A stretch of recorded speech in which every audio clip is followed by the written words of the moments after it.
सुधा समाधान।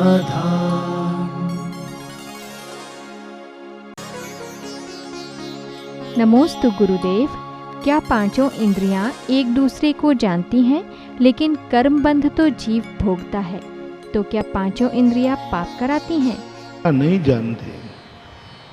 इंद्रियां तो जानने के लिए साधन है। जैसे कमरे में खिड़की है, खिड़की बाहर नहीं देखते हैं, खिड़की से बाहर देखते हैं। खिड़की बाहर देख रही है कि अपन खिड़की से देख रहे हैं। इसी प्रकार आँख से देखते हैं, आँख नहीं देखती है। कान से सुनते हैं, कान नहीं सुनते हैं। मुख से बोलते हैं, मुख नहीं बोलता है। जैसे खिड़की, ये तो 5 खिड़कियां हैं, इनसे हम देख लेते हैं, सुन लेते हैं। इनमें स्वयं देखने की क्षमता नहीं है, क्योंकि इंद्रियां जड़ हैं, अचेतन हैं। ये ज्ञान को अपना सहयोग करती हैं। नमोस्तु गुरुदेव। आभास ज्ञान, उपेक्षा प्रतीति, धारावाहिक, सामान्य, सम्यक, मिथ्या, शून्य और केवल ज्ञान का क्या अर्थ है? अब इतने सारे अंतर पूछ गया कि पूरी जिज्ञासा तुम्हारी भी निकल जाए। आभास ज्ञान होता है, ज्ञान नहीं है। ऐसा आभास हो रहा है, ठंडी हवा चल रही है तो आभास हो रहा है कहीं पानी गिर गया है। उपेक्षा किसी से घृणा करना, द्वेष करना उपेक्षा ज्ञान कहलाता है। प्रतीति ज्ञान यानी होता है हमारी दृष्टि से ऐसा है कि धारावाहिक ज्ञान का अर्थ होता है वही बार बार एक ही प्रकार का ज्ञान को बार बार कहना, ये मिथ्या ज्ञान कहलाता है। सामान्य ज्ञान है बस। सम्यक ज्ञान का अर्थ है प्रमाण और नयों के द्वारा जो जाना जाता है वह सम्यक ज्ञान कहलाता है। संशय विभ्रम मोह, संशय विभ्रम मोह से जो रहित होता है वो ज्ञान कहलाता है।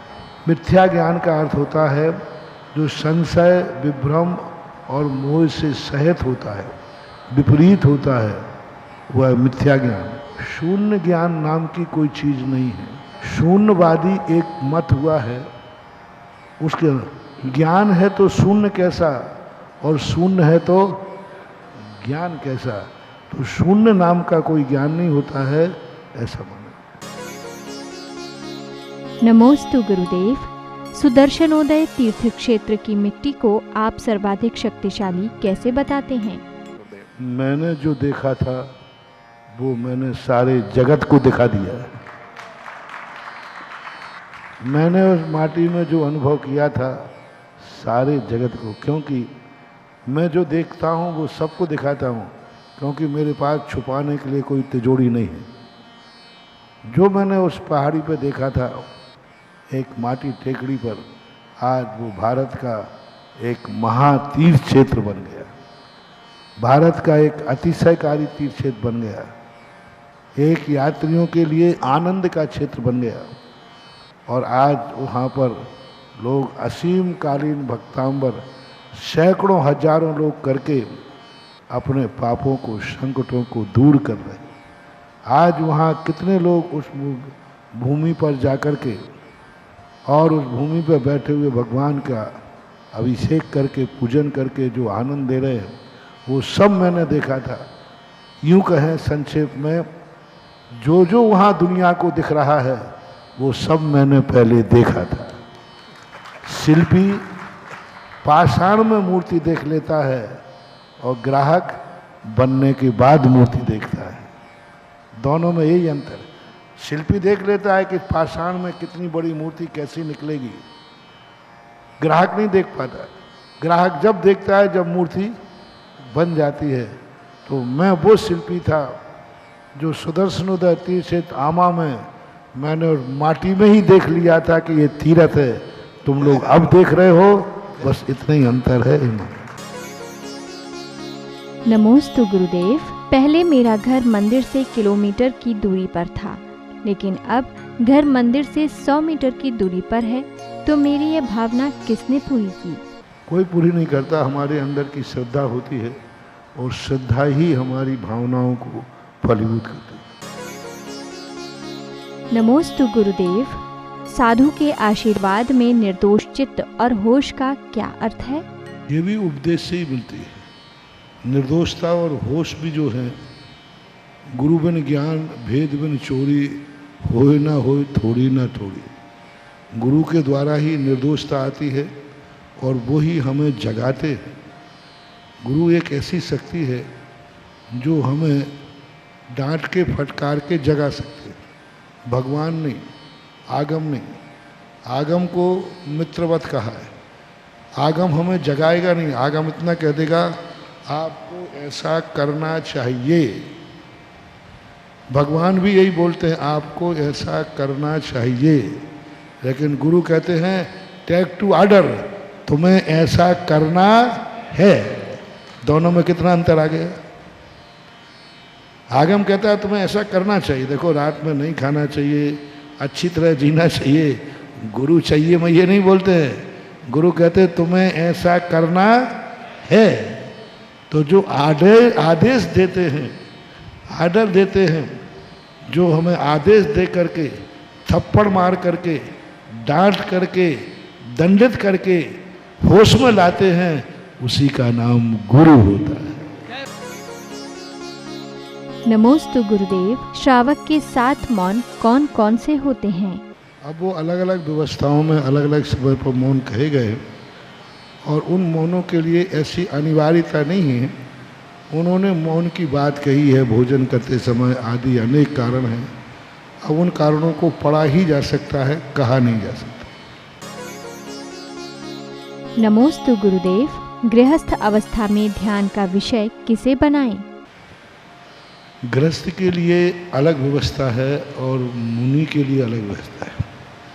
गृहस्थ का जो ध्यान है वो चिंतनात्मक है और मुनि का ध्यान जो है वो अनुभवात्मक है, उपलब्धि आत्मक है। और दोनों में यही बात कही गई, संसार से जितना व्यक्ति प्रवृत्ति छोड़ता जाएगा और जितना निर्वृत्त होता जाएगा उतना ही वो ध्यान की ओर बढ़ जाएगा।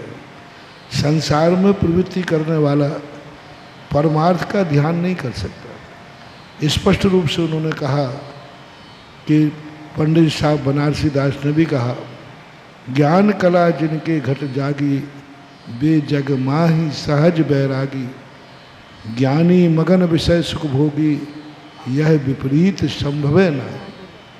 यानी संसार की जितनी प्रवृत्तियां हैं उनसे वह व्यक्ति उदासीन होते होते पूर्ण निर्वृत्त हो जाएगा, तब जाकर के ध्यान बनता है। गृहस्थ के आवश्यकों में सामायिक कही है, ध्यान नहीं कहा। और हम लोगों के आवश्यक में सामायिक भी कही है और ध्यान भी कहा है। ध्यान के लिए भी कहा और ध्यान की चर्चा की और सामायिक भी कही। आप लोगों के आवश्यकों में सामायिक कही है, ध्यान नहीं कहा, क्योंकि ध्यान एकाग्र चिंता निरोधो ध्यानम, और सामायिक में चिंतन भी चलता है। इसलिए गृहस्थ जितनी देर के लिए सावध का त्याग करता है उतनी समय वह सामायिक का अधिकारी है।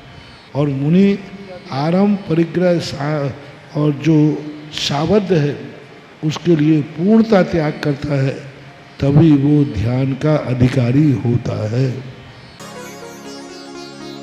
नमोस्तु गुरुदेव। आपने हम भक्तों को रत्नत्रय मूर्तियों के दिव्य दर्शन किसकी प्रेरणाओं से कराए थे? हर क्रिया में गुरुदेव का आशीर्वाद तो एडवांस में रहता ही है।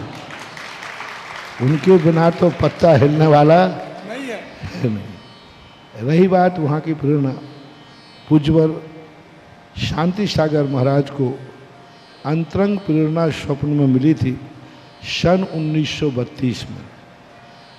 और 32 के अंदर मकसिर शुक्ला दशमी के दिन पूज्यवर ने तीसरी मंजिल से जाकर के इस समोषण को निकाला था और एक दिन निकाल करके दर्शन करके पुनः विराजमान कर दिया था। सन 1932 के बाद फिर किसी ने उस चैत्यालय को नहीं निकाला, साने का साहस नहीं करा। सन 1971 के बाद लगभग सन 1932 और 71 कितना समय हो गया, 1972 से 1971 में पूज्यवर देशभूषण महाराज ने वह समोषण निकाला था 39 वर्ष के बाद। और उस समय देशभूषण महाराज जी ने 3 दिन के लिए निकाला था। और उस समय वो कोई विधान कर रहे थे। उन्होंने एक संकल्प किया था कि मैं 3 दिन बाद ये चैत्यालय बंद करूंगा। अब 3 दिन का अर्थ हो गया, कितने घंटे हो गए? 72 घंटे। लेकिन चूंकि विधान चल रहा था तो 72 घंटे पूर्ण होने के बाद वो वहाँ नहीं रख पाए। तो उस गुफा में से इतने बड़े बड़े चींटे निकले, इतने बड़े बड़े चींटे निकले, सीधी गुफा में से चढ़ करके और सीधे स्टेज पे चढ़कर महाराज के ऊपर चढ़ गए। किसी को डिस्टर्ब नहीं किया, सीधे आए और महाराज से चढ़ गए और महाराज को काटने लगे। महाराज ने कहा, ये चींटे क्यों आए? अरे मैंने 72 घंटे का नियम लिया था और अभी 2-3 घंटे ज़्यादा हो गए। तुरंत बीच विधान में से महाराज उठे और चैत्यालय को वहाँ विराजमान करके आए और फिर दूसरी मंदिर में से प्रतिमा ला करके विधान शुरू किया। ये पूज्यवर देशभूषण महाराज की घटना है। उसके बाद फिर और आचार्य निकालते हुए आपने एक हमारा कम कर दिया, 2 बार, मैंने 3 बार निकाला है। 94 में, 99 में और 17 में, इस प्रकार से। और मुझे तो प्रेरणा कोई विशेष उस समय कोई प्रेरणा का सवाल नहीं था। हमें तो डराने वाले लोग बहुत थे, फिर भी मैंने हिम्मत करके आदिनाथ भगवान से पूछ कर गया, उनकी हिम्मत से नीचे गया और लाया हूँ। नमोस्तु गुरुदेव। चांदखेड़ी के दिव्य दर्शन हम भक्तों को किसकी प्रेरणाओं से कराए थे? चांदखेड़ी की जो है वो स्वयं प्रेरणा, उसमें जरूर प्रेरणा है। उसमें जरूर 3 बार मुझे स्वप्न में उस संबंधी प्रेरणा मिली। पहली प्रेरणा तो मैंने उसको केयर ही नहीं की, कोई मतलब नहीं, आते हैं स्वप्न आते रहते। दूसरी प्रेरणा जब उनको मिली कि आप मेरी बात को केयर नहीं कर रहे हैं, स्वप्न को स्वप्न मान के कह रहे हैं, मैं तुम्हें रास्ता भी दिखाता हूँ, और उन्होंने दिखाया। दूसरी बार में फिर भी मैं उनको कहा कि सोचता हूँ, विचार करता हूँ। तीसरी बार जब स्वप्न आया फिर उसके बाद भी मैंने विश्वास नहीं किया, और फिर मैंने सोचा कि कमेटी को बुला करके और उस स्थान को जब खोला तो खोलने के बाद इतने मोटे मोटी दीवारें थी। कमेटी के थे, लाभचंद जी थे उपाध्यक्ष, और उन्होंने जब दीवारें तोड़ी तो उनके हाथ छिल गए। एक कमरा मिला और कमरा बिल्कुल इतना साफ सुथरा कमरा था, वहाँ कुछ भी नहीं था। देख दाख करके मैं बाहर आ गया। मैंने कि अच्छा रहा पहले से हल्ला नहीं किया। कुछ नहीं था, एकदम फिक्स, ऐसा कहीं के दरार भी नहीं थी। और मैं बाहर आ गया। मैंने कि स्वप्न तो स्वप्न ही है, अच्छा रहा पहले से घोषणा नहीं की।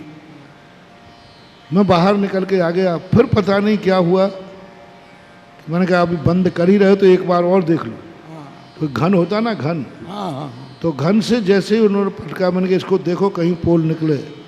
जैसे उन्होंने घन पटका तो एक बाल बराबर दरार दिखी, और बाल बराबर दरार पे ऊपर एक वो होती शब्बलिया होती ना, वो ठोकी, और वो ठोक करके जैसे उठाया, एक 2.5-3 बाई 3 का एक इतना मोटा पत्थर ऊपर निकला, और उसके नीचे सीधे 8 फुट गहरी गुफा, 8 फुट गहरी गुफा।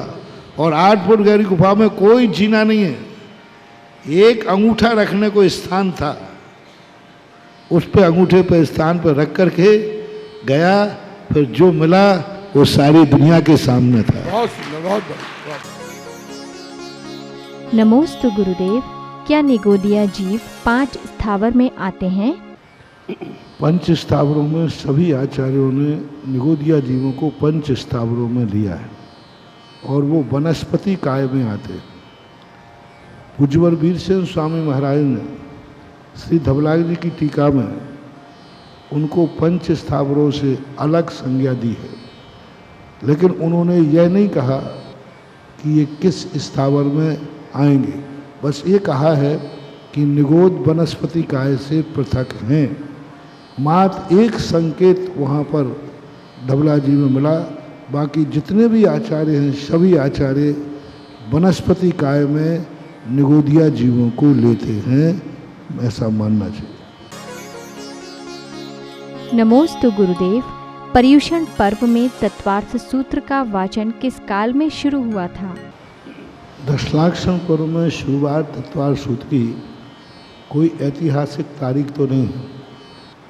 ऐसा चर्चा में है कि गणेश प्रसाद वर्णी जी हुए क्षुल्लक जी, उन्होंने इस बात का विशेष प्रचार किया कि दशलाक्षण पर्व में तत्वार्थ सूत्र का वाचन, उसकी पूजा होना चाहिए, उसका अर्थ होना चाहिए।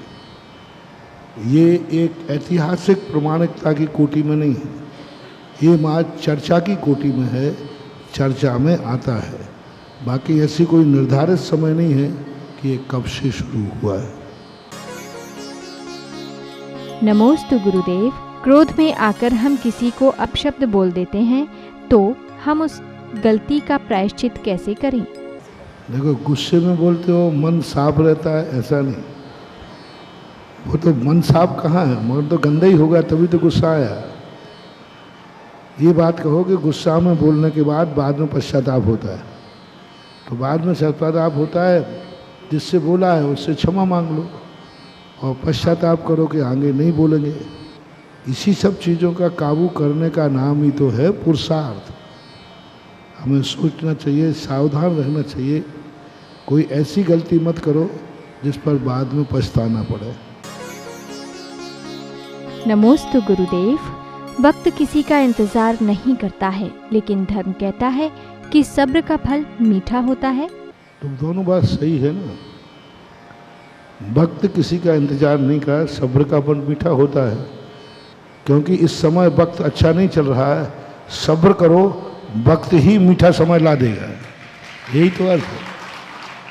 सब्र का फल मीठा होता है, वक्त किसी का इंतजार नहीं करता। तो वक्त अभी तुम्हें सब्र कब रखने को कहा है? सब्र कब रखने को कहा है? जब कोई कसाय हो रही हो, आकुलता हो रही हो, तब कहा सब्र। तो काल वक्त कह रहा है अभी आकुलता का वक्त है, इंतजार करो। मैं इंतजार, आगे आने वाला वक्त अच्छा आने वाला है, दोनों को एक मिला देगा, दोनों का अर्थ एक ही है। नमोस्तु गुरुदेव। सामायिक कब और कैसे करना चाहिए? सामायिक जो है प्रतिमा अलग है, सामायिक व्रत अलग है और सामायिक का अभ्यास अलग है। सामायिक जो व्रत हो जाता है वो 3 संध्याओं में, सुबह, दोपहर में, शाम को करना चाहिए। चारों दिशाओं में आवृत करके नमस्कार करके सामायिक में बैठना चाहिए। सामायिक में समस्त प्रकार के विकल्पों को छोड़कर कम से कम 48 मिनट, अधिकतम 2.25 घंटे करना चाहिए। सामायिक के समय व्यक्ति को संकल्पित होना चाहिए। यदि ध्यान नहीं लगता है तो पंच नमोकार मंत्र का जाप करना चाहिए। ये विधि सामान्य विधि है।